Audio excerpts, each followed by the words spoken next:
That's what I'm trying to say. Put it so they can understand it in lay language. Can we do that? Well, it's sad all over, really. You know, it's hard for me to express how much sadness that I went through to reach this point of understanding that I am now talking to you from.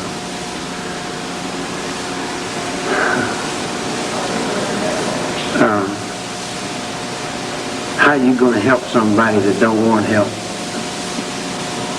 Hit them in the head and make them do it? Will your book do that? Will you try? Will I try? To explain that. Will I try to help you people destroy me some more? Is that what you're saying? No. That's what I'm doing here. Will your book help children? Help parents? I don't know whether it would help anyone. I've never thought about that. You guys would have to show me what help is so I'd know what it is. You teach me, I'll learn. I'm just a little kid in mine. See, I've been in jail 30-some years.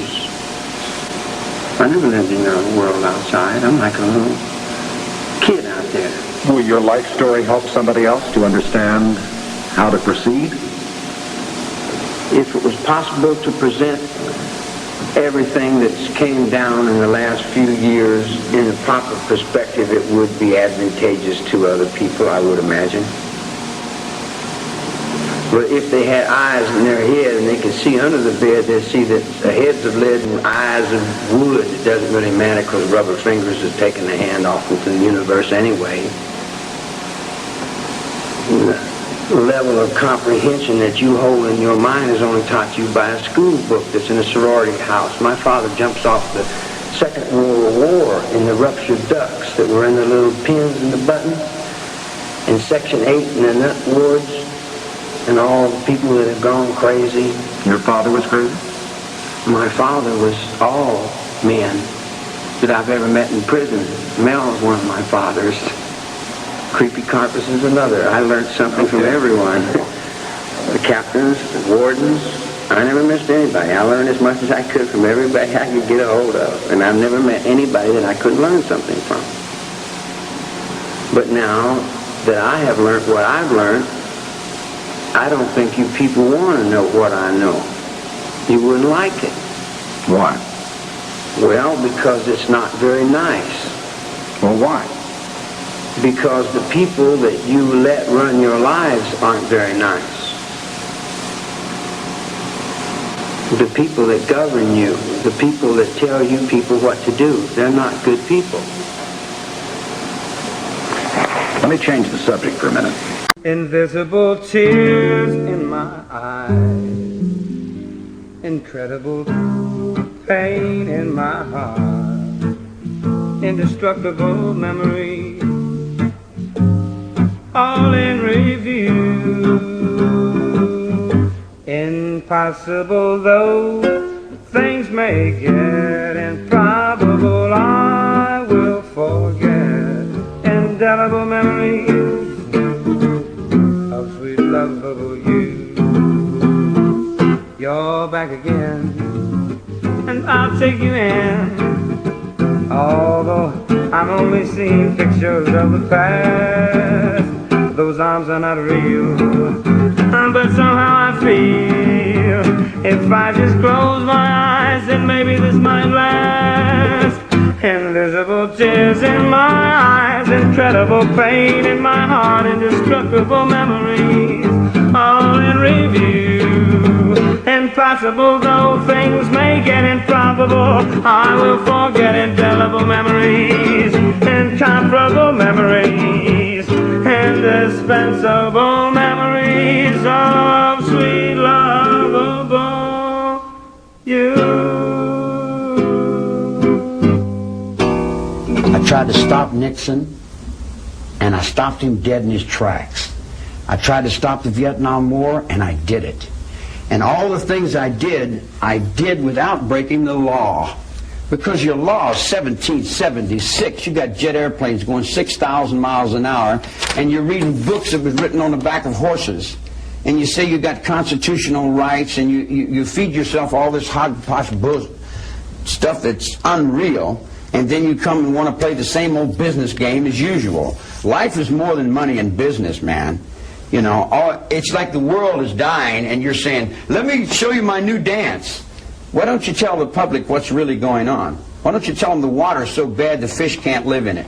Why don't you tell them that the polar caps are melting because you're creating so much heat with this machine? You see what I'm saying? Why don't you tell them the truth? That we were going to blow the world up in the 60s, but a handful of kids jumped up and said, no, give the other children a chance. And they saved it from being blown up. You live in the helter-skelter that the district attorney won. He won that reality for the people versus Manson. And he was your champion. And you have to live with that because your children are coming up to it. And they'll come through it, just like we got through it in the 40s and the 50s when I was a beatnik. I wasn't a hippie. When I got ate up as a beatnik, I came back and looked at what they was doing with my image then. Now it's a hippie. Oh, now I'm a hippie now, huh? I was doing this a long, long time before the hippies ever was born. You see what I'm saying? I come out and see the circle that the hippies are running in. That's the circle I left behind me when me and him was out in the streets in the, what was it, the 50s and 40s? You see, I got no thought in the 60s. I'm not a child of the 60s. I'm not a Beatles fan. Everyone will hold your hand. I was doing the hard time in the penitentiary when they come out.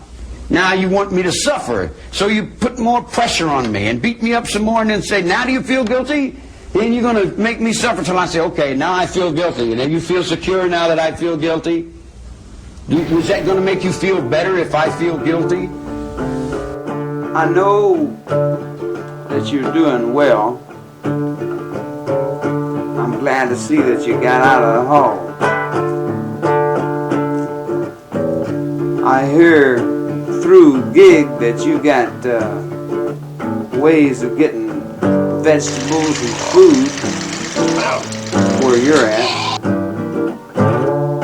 Everybody here seems to be stuck on flesh. Flesh eaters. So I don't know whether I'll be able to get this tape to you, but I'm just sitting here thinking about you all anyway, because there ain't nothing else to do, and anywhere I go I know I'm you, and I keep coming back and forwards to myself. And every day I keep on growing in my love for you. I keep on saying, I know your love for me will keep on weighing. Judgment of a judgment of a judgment that you thought was up above. You remember that line, love? I was walking in the darkness, I was dreaming in my night, up on the highway with the kings and down through the fight. I was in the ice picks, corners, and all the places you could see in your mind. From war's door I've always been, masterminds one and thinking all. Down through one saw the sum of nuns that keep my words upon the wall. And I keep walking in my forever, and I keep living in my dream. I'm not responsible for anyone's actions but my own actions. I have empathy for your children. I have understanding for your children and compassion for your children. And I love those kids with my heart and my soul. And I seen the struggle that they were struggling through, being thrown out of their houses, no place to go. Daddy's a rocket scientist. Mama's always drunk. So did I put the kids in the garbage can? Your society put your kids in the garbage can. I picked them out of the garbage can and said, all you got to do, tell the truth and be honest. I told you 20 years ago. I told the judge, can't you see what you're doing here? He didn't care. Nobody cared. Only a handful of children cared. They cared enough to give their all. Now they've all changed, and they've got bitter, and they're angry, and they're spiteful, and they're deceitful, and they're hateful. They slipped back into your society. When they was at the ranch, everything was free. Everything was truthful. There was no lies. There was no confusion. The truth is, simply the planet Earth is dying.